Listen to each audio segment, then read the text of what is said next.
Et 2 semaines après les législatives, on y est. Le remaniement est attendu dans les heures qui viennent. Oui, remaniement avant un probable conseil des ministres en fin de journée. Jérémy Trottin, c'est par communiqué que le nouveau gouvernement devrait être annoncé et vous avez déjà des noms.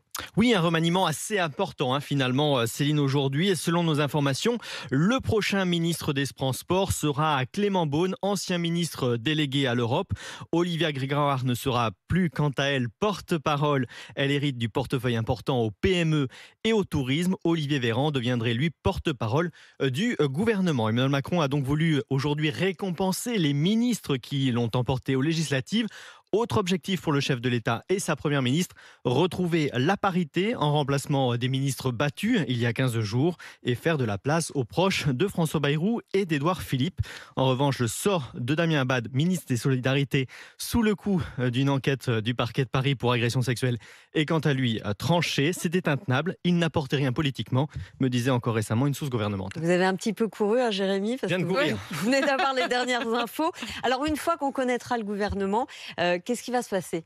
Alors là, ils vont reprendre leurs esprits un petit peu Et vous comme allez nous reprendre votre souffle, et notre Jérémy. souffle. Pas de répit donc après 15 jours d'attente et de flottement. Un premier conseil des ministres est convoqué cet après-midi à 17h. Il sera alors décidé si Elisabeth Borne engage ou non sa confiance devant l'Assemblée mercredi.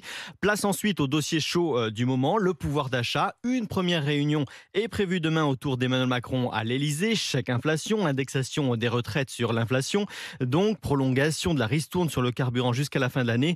Dispositif gros rouleur, il y a beaucoup de choses à trancher et certains membres du gouvernement et au sein même de la majorité poussent actuellement pour l'instauration d'une taxe sur les entreprises dégageant des surprofits en raison de la guerre en Ukraine, mesure pourtant non soutenue par le ministre des Finances Bruno Le Maire.